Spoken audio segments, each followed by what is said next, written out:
ನನ್ನ grand parents ಬಗ್ಗೆ ಹೇಳಬೇಕು ಅಂತಂದರೆ I am really proud to be the granddaughter of them.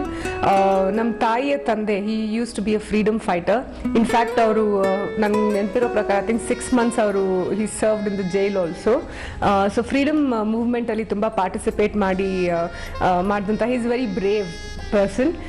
ಅವರು ನಾವು ಚಿಕ್ಕವರಿದ್ದಾಗ ನಾನು ನನ್ನ ತಂಗಿಗೆ ಪ್ರತಿ ಸಂಡೇ ಬೆಳಿಗ್ಗೆ ಮಂಗಳೂರಲ್ಲಿ ಹಂಪನಘಟ್ಟ ಅಂತ ಒಂದು ಪ್ಲೇಸ್ ಇದೆ, ಅಲ್ಲಿಂದ ನಮ್ಗೆ ಯಾವಾಗಲೂ ಕೇಸರಿ ಬಾತ್ ತಂದು ಕೊಡೋರು ಬೆಳಿಗ್ಗೆ. ಆ್ಯಂಡ್ ನಮ್ಮ ಅಜ್ಜಿ ಮೋಸ್ಟ್ ಆಫ್ ದ ಟೈಮ್ ನಮ್ಮ ತಾಯಿ she was working, my parents we both working. ಹಾಗಾಗಿ ನಾನು ನನ್ನ ತಂಗಿ ಇನ್ಫ್ಯಾಕ್ಟ್ ತುಂಬ ನಮ್ಮ ಅಜ್ಜಿ ಕೇರಲ್ಲೇ ನಾವು ಬೆಳೆದಿದ್ದು. ಬೆಳಿಗ್ಗೆ ನಮ್ಮನ್ನು ಸ್ಕೂಲಿಗೆ ಡ್ರಾಪ್ ಮಾಡೋದ್ರಿಂದ ಹಿಡಿದು ಸಾಯಂಕಾಲ ನಮ್ಮ ಸ್ಕೂಲ್ ಬಿಡೋವರೆಗೂ ಬಿಡೋ ಹೊತ್ತಿಗೆ ನಮ್ಮ ಅಜ್ಜಿಯಲ್ಲಿ ಗೇಟ್ ಹತ್ರ ವೆಯ್ಟ್ ಮಾಡ್ತಾ ಇದ್ರು. ನಮಗೆ ಸುಸ್ತಾಗಬಾರ್ದು ಅಂತ ನಾವು ನಡಿಬೇಕಾದ್ರೆ ನಮ್ಗೆ ಚಾಕ್ಲೇಟ್ಸ್ ತೆಕ್ಕೊಡೋರು, ಚಿಕ್ಕಿ ತೆಕ್ಕೊಡೋರು.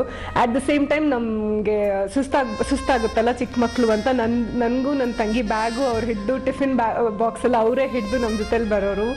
ಬರ್ತಿರ್ಬೇಕಾದ್ರೆ ನಮಗೆ ಆನ್ ದ ವೇ ಕತೆಗಳು ಹೇಳೋರು, ಅವ್ರ ಯಂಗ್ ಡೇಸಲ್ಲಿ ಹೇಗಿತ್ತು ಅದೆಲ್ಲ ನಮ್ಮ ಜೊತೆಲಿ ಶೇರ್ ಮಾಡೋರು.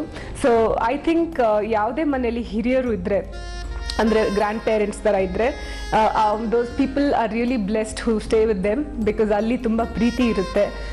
ಬೇರೆಯವ್ರ ಬಗ್ಗೆನೂ ನಮಗೆ ತುಂಬ ಕಂಪ್ಯಾಷನ್ ಹುಟ್ಟುತ್ತೆ. ಸೊ ಅವರಿಂದ ನಮಗೆ ಕಲಿಯೋದಕ್ಕೂ ತುಂಬ ಇರುತ್ತೆ. So I think I am one of the lucky few people who had a chance to grow up with the grand parents.